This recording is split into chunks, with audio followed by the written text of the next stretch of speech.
नमस्ते छात्रों, हम हैं कल्पना शेजवाल, हिंदी अध्यापिका, Gokhale education society HL high school Marathi medium Ozar township से हम आपका स्वागत करते हैं। हम आपको महाराष्ट्र स्टेट बोर्ड हिंदी लोक भारती कक्षा 10वीं दूसरी इकाई पूरक पठन दो लघु कथाएं। रचनाकार है नरेंद्र छाबड़ा। नरेंद्र छाबड़ा जाने माने कथाकार हैं। कहानियों के साथ साथ आपने बहुत सी लघु कथाएं भी लिखी हैं। आपकी लघु कथाएं विभिन्न पत्र पत्रिकाओं में नियमित रूप से स्थान पाती रही हैं। आपकी प्रमुख कृतियां मेरी चुनिंदा लघु कथाएं। गद्य संबंधी यहाँ पर दो लघु कथाएं दी गई हैं। पहली है कंगाल, दूसरी है सही उत्तर। प्रथम लघु कथा में लेखक ने यह दर्शाया है कि जब हम बड़ी दुकानों, मॉल, होटलों में जाते हैं तो कोई मोल भाव नहीं करते, चुपचाप पैसे दें, सामान ले चले आते हैं। इसके उलट जब हम रेहड़ी वालों, फेरी वालों से सामान खरीदते हैं तो मोल भाव करते हैं। हमें इस सोच से बचना चाहिए। और दूसरी लघु कथा में लेखक ने रिश्वतखोरी, भ्रष्टाचार पर करारा व्यंग्य किया है। यहाँ लेखक ने दर्शाया है कि सत्य का पालन ही लक्ष्य तक पहुँचने में सहायक होता है। तो पहली लघु कथा देखते हैं, कंगाल। इस वर्ष बड़ी भीषण गर्मी पड़ रही थी। भीषण मतलब भयानक। दिन तो अंगारे से तपे रहते ही थे, मतलब धूप।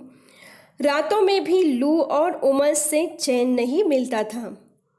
उमस मतलब गर्मी। सोचा इस लेजली से और घुटन भरे मौसम से राहत पाने के लिए कुछ दिन पहाड़ों पर बिताए। घुटन भरे मतलब कठिन स्थिति और राहत मतलब आराम, सुख। अगले सप्ताह ही पर्वतीय स्थल की यात्रा पर निकल पड़े। 2-3 दिनों में ही मन में सुकून सा महसूस होने लगा था। वहाँ का प्राकृतिक सौंदर्य, हरे भरे पहाड़ गर्व से सीना ताने खड़े, दीर्घता सिद्ध करते वृक्ष, पहाड़ों की नीरवता में हल्का सा शोर कर अपना अस्तित्व सिद्ध करते झरने मन बदलाव के लिए पर्याप्त थे। नीरवता मतलब शब्द रहित, जिसमें ध्वनि न हो। उस दिन शाम के वक्त झील किनारे टहल रहे थे। एक भुट्टे वाला आया और बोला, साहब भुट्टा लेंगे? गरम गरम भून कर मसाला लगाकर दूंगा। सहज ही पूछ लिया, कितने का है? 5 रुपए का। क्या 5 रुपए में एक भुट्टा? हमारे शहर में तो 2 रुपए में एक मिलता है, तुम 3 ले लो। नहीं साहब, 5 से कम में तो नहीं मिलेगा। तो रहने दो। हम आगे बढ़ गए। एकाएक पैर ठिठक गए। ठिठकना मतलब चलते चलते रुक जाना। मन में विचार उठा कि हमारे जैसे लोग पहाड़ों पर घूमने का शौक रखते हैं, हजारों रुपए खर्च करते हैं, अच्छे होटलों में रुकते हैं, जो बड़ी दुकानों में बिना दाम पूछे खर्च करते हैं, पर गरीब से 2 रुपए के लिए झिकझिक करते हैं। कितने कंगाल हैं हम। उल्टे कदम लौटा और 20 रुपए में 4 भुट्टे खरीद कर चल पड़ा अपनी राह। मन अब सुकून अनुभव कर रहा था। दूसरी कहानी देखते हैं, सही उत्तर। अब तक वह कितने ही स्थानों पर नौकरी के लिए आवेदन कर चुका था।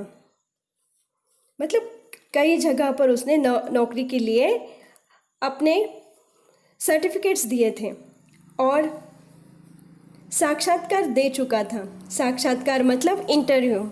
उसके प्रमाण पत्रों की फाइल भी उसे सफलता दिलाने में नाकामयाब रही थी। नाकामयाब मतलब असफल। हर जगह भ्रष्टाचार, रिश्वत का बोलबाला होने के कारण योग्यता के बावजूद उसका चयन नहीं हो पा रहा था। हर ओर से अब वह निराश हो चुका था। भ्रष्ट सामाजिक व्यवस्था को कोसने के अलावा उसके वश में और कुछ तो था ही नहीं। कोसना मतलब निंदा करना या बुरा भला कहना। आज फिर उसे साक्षात्कार के लिए जाना है। अब तक देश प्रेम, नैतिकता, शिष्टाचार, ईमानदारी पर अपने तर्कपूर्ण विचार बड़े विश्वास से रखता आया था, लेकिन इसके बावजूद उसके हिस्से में सिर्फ असफलता ही आई थी। साक्षात्कार के लिए उपस्थित प्रतिनिधि मंडल में से एक अधिकारी ने पूछा, भ्रष्टाचार के बारे में आपकी क्या राय है? भ्रष्टाचार एक ऐसा कीड़ा है जो देश को घून की तरह खा रहा है। घून मतलब अनाज या लकड़ी में लगने वाला कीड़ा। इसने सारी सामाजिक व्यवस्था को चिंताजनक स्थिति में पहुंचा दिया है। सच कहा जाए तो यह देश के लिए कलंक है। कलंक मतलब दाग धब्बा। अधिकारियों के चेहरे पर हल्की सी मुस्कान और उत्सुकता छा गई। उसके तर्क में उन्हें रुचि महसूस होने लगी। दूसरे अधिकारी ने प्रश्न किया, रिश्वत को आप क्या मानते हैं? यह भ्रष्टाचार की बहन है। जैसे विशेष अवसरों पर हम अपने प्रियजनों, परिचितों, मित्रों को उपहार देते हैं, इसका स्वरूप भी कुछ कुछ वैसा ही है। लेकिन उपहार देकर हम केवल खुशियों या कर्तव्यों का आदान प्रदान करते हैं, इससे अधिक कुछ नहीं।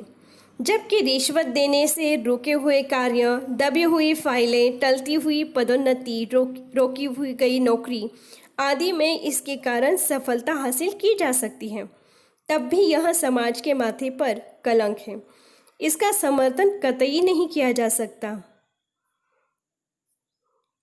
समर्थन पुष्टि करना, कतई मतलब बिल्कुल।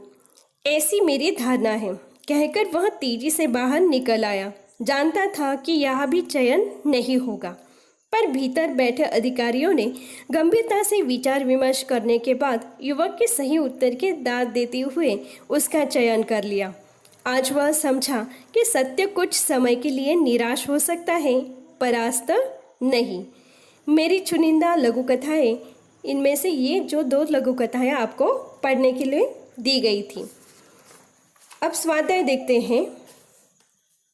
प्रश्न पहला, सूचना के अनुसार कृपया कीजिए। पहला उसमें संजाल पूर्ण कीजिए। गर्मी की विशेषताएं क्या है? भीषणता, अंगारे, शीतपन, उमस होना या लू चलना। दूसरा है मौसम ऐसा था, लीजा घुटन भरा। प्रश्न तीसरा, कारण लिखिए। युवक को पहले नौकरी न मिल सकी क्योंकि हर जगह भ्रष्टाचार, रिश्वत का बोलबाला था। दूसरा है, आखिरकार अधिकारियों द्वारा युवक का चयन कर लिया गया क्योंकि भीतर बैठे अधिकारियों ने गंभीरता से विचार विमर्श करने के बाद युवक के सही उत्तर की दाद दी थी। आगे का प्रश्न है, कृति पूर्ण कीजिए। लेखक के मन परिवर्तन के कारण पहाड़ों पर घूमने में हजारों रुपए खर्च करना।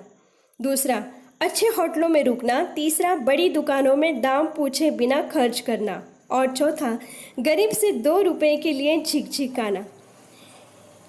आगे का प्रश्न है, प्रवाह तालिका पूर्ण कीजिए। लोग रिश्वत देकर ये लाभ उठाते हैं: रुके हुए कार्य करवाना, दबी हुई फाइलें निकलवाना, टलती हुई पदोन्नति करवाना, रोकी गई नौकरी प्राप्त करना।